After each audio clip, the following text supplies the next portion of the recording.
When I lost 90 pounds, I ignored fibre and gained it all back.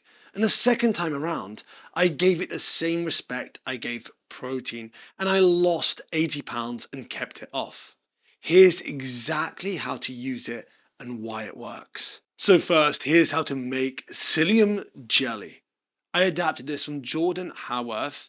I think I'm saying his name right, but he goes by MrGutHealth on social channels. And it couldn't be simpler. You weigh out 10 grams of pure psyllium husk. Just check the label, make sure you're getting 100% psyllium with nothing added. Otherwise, you're just going to get less fiber. Then you pour in about 100 mils of juice. I use pomegranate, but you can use whatever you want. And if you're on a hard cut, watching calories ever so carefully, I would say flavored water works just as well. Then you can squeeze in half a lime if you want that bit of sharpness, like some sour taste, and give it a real good stir. Then put it in the fridge for, I would say, at least 30 minutes. You can do them in batches and leave it overnight. But what comes out is this thick gel, and it looks like a weird kind of dessert, but it's basically just the fiber that's absorbed the liquid and set. And I'll often batch a few just so I have them ready to go. And gotta say this, before you jump in, if you've never used psyllium before and your fiber's quite low, start on 5 grams, not 10.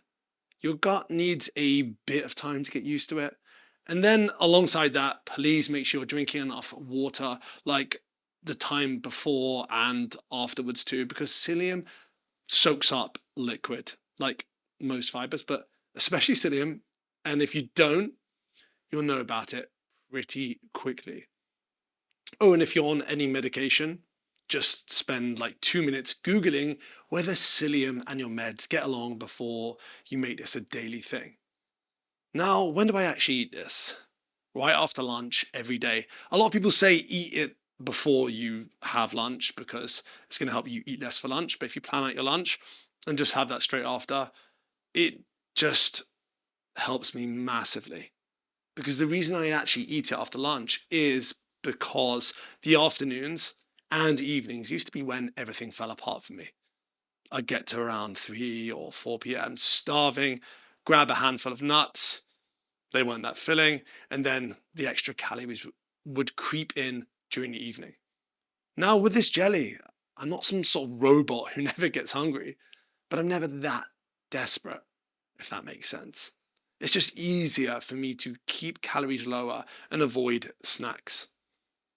But the reason this works comes down to something I got completely wrong the first time I tried to get lean, and it cost me everything I'd lost. My whole world was hit your protein and hit your calories, lift hard. And of course that works, but that was it. Fiber was just that boring number that I just ignored. A lot of people said it was pointless, so I just saw it and I was like, didn't pay attention to it. And then, funny enough, for a second time in 2020, I didn't pay attention to it too. I went all in on carnivore. Fiber completely disappeared from my diet, and the scale did drop. I thought I'd figured something out that just seemed not complicated at all. Just eat animal products. And then the reality caught up. Hunger increased. My digestion was not great. And people talk about the refractory period, but it just was not great. And then once I relaxed a tiny bit, the weight just came back. And now looking back again, that's not even slightly surprising. Most people are advised to get somewhere between, I would say, for men, like 30 to 40 grams of fiber a day. But typical Western countries are closer to 15 to 20 grams and often a lot lower, especially guys eating like a high protein, lower carb diet. So if you're over 35, lifting consistently, eating the way most people in the fitness space tell you to eat, your fiber's almost certainly low by default. Mine was. And fiber, of course, isn't going to melt fat on its own. But when you're already training and hitting your calories, it's one of those small things that adds up over months.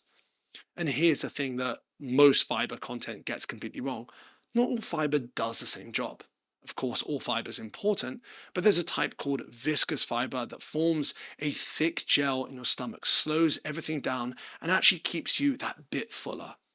And then there's the stuff that just adds bulk and keeps you regular, which is, of course, great. Both are great. But most guys who are on like high protein diets are generally low in fiber, period. But they're almost completely missing the viscous kind specifically.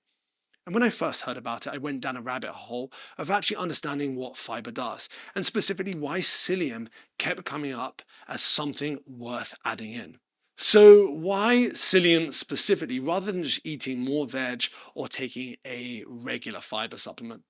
And honestly, the biggest reason for me is how easy it is to actually use every single day. You can portion it into small bags and take it anywhere. I've had it in hotel rooms, airports, and on holiday. You just need a bit of juice and something to mix it in, and that's it. And for something you need to do consistently for months to see the benefits, that matters more than most people even realize. Because the best fiber source in the world is useless when you can only use it when life is going smoothly. The other thing I keep coming back to is the way it actually behaves. Because psyllium is soluble, it forms a really strong gel when it hits liquid, which is exactly what you're seeing here when you make the jelly. And that same thing happens in your stomach. It slows everything down and keeps you fuller for longer. It also causes way less gas and bloating than a lot of fibers, especially initially, because most of it doesn't get fermented in the gut. So you're not spending the afternoon feeling rough every time you use it. And weirdly, it tastes a bit like jelly, which sounds like a small thing, but when you're adding something into your daily routine, not hating it actually helps a lot. So if you're lifting consistently, tracking your protein, but still frustrated what's happening around your midsection, here's how to actually plug this in. First, keep the main levers in, of course. Protein, progressive resistance training, daily movement, and sleep. Psyllium doesn't replace any of that, and definitely doesn't replace the calorie deficit. It just makes the whole day and the whole thing in general more livable. The second is to set yourself a fiber target of, I would say, start with around 20 grams and build it up to whatever you can tolerate, but try and get closer to 40 grams a day. And go for real foods first: vegetables, legumes, whole grains, potatoes, squash. Well, those are vegetables, but nuts and seeds are fine too. Oats are great. Well, they come in whole grains. Psyllium is just a top up, not a replacement for eating well. And third, again, add one psyllium jelly per day at whichever meal tends to lead to overeating or late day snacking for you.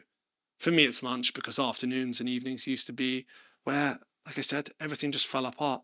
So pick your most dangerous moment in the day and put it there. Then please give it some time, at least 8 to 12 weeks before you decide whether it's working. And when you're assessing it, don't just watch the scale. Watch your hunger levels between meals.